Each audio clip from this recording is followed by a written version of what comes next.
Howdy,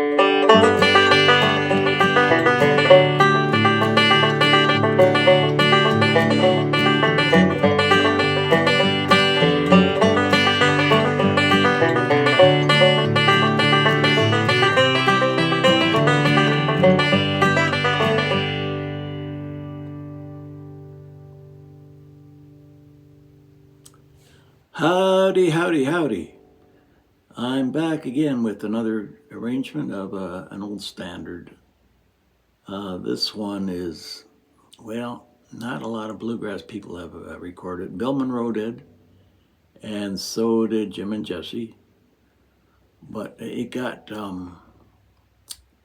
crazy famous when Elvis recorded it in the 50s. It's called When My Blue Moon Turns to Gold Again, written by Gene Sullivan in 1940. And Cindy Walker, the Texas songwriter, singer, she recorded it in the 40s, and Cliffy Stone had a hit with it.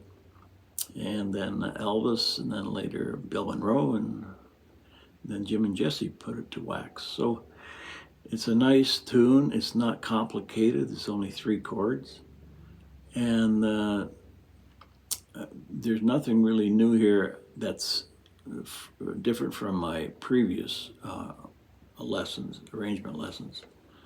This one uses the slide on the 3rd string, the one we did earlier.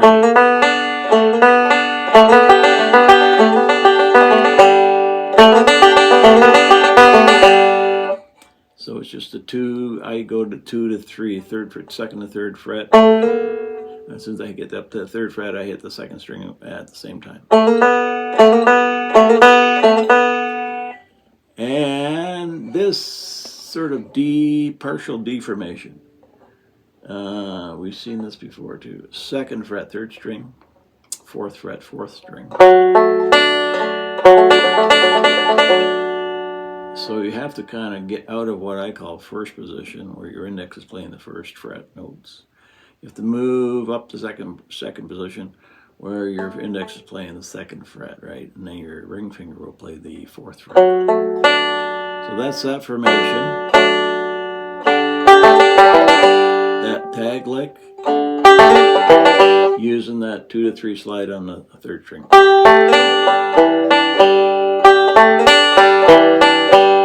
That's in there as a tag lick after the kind of the first line, really the second, I guess, second vocal line. And then it starts again, sort of the same, again with this slide. See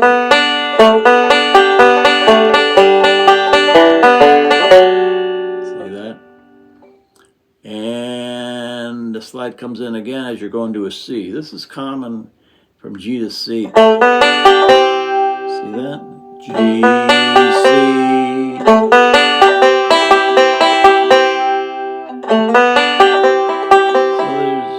Different ways you can employ that 2 to 3 slide, 2 to 4. Some people go 2 to 4 on the 3rd string, might go 2 to 3. It comes up a lot in bluegrass banjo playing.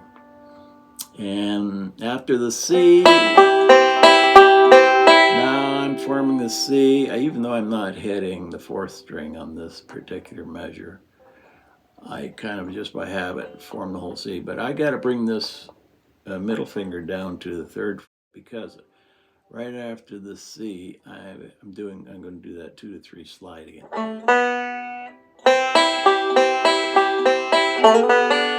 that?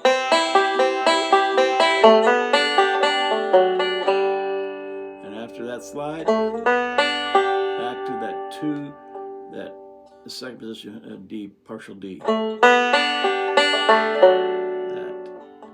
2nd fret, 3rd string, 4th fret, 4th string. So you're sliding.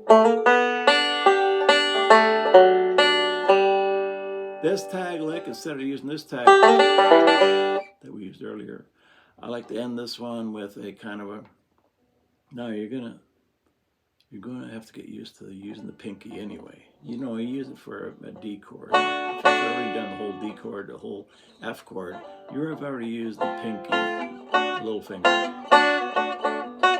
there. Well, this one, in this tag lick, I'm gonna play that little finger, the pinky, on the second string at the 5th fret.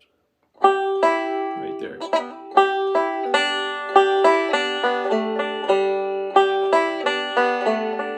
You see it in the tab.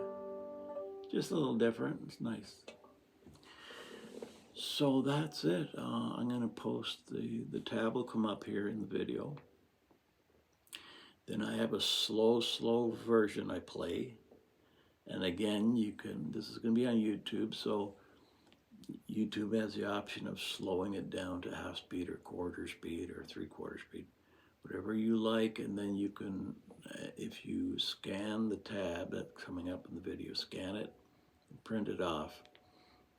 And if you like, you can play that slow version I have, make it even slower on the YouTube option.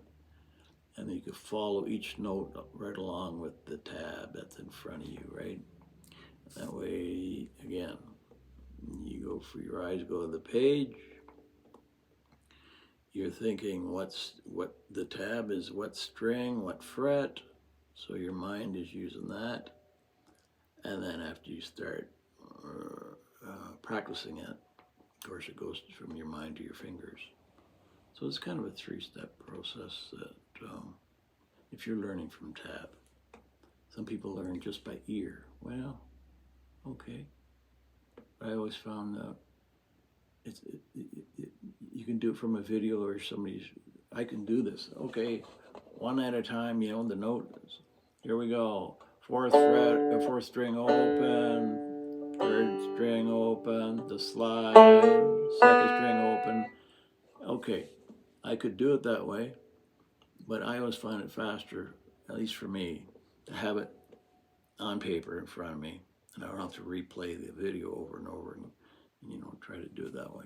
Either way is good, but I'm doing it with tabs. So anyway, that's it. Good luck. Have fun with it.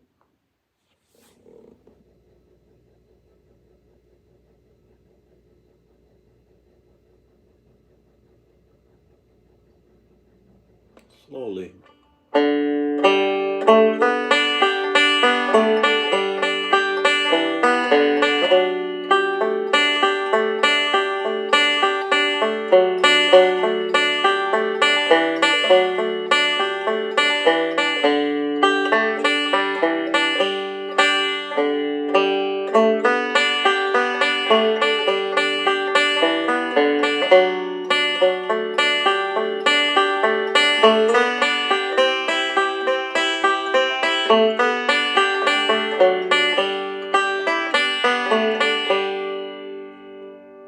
Oh yeah.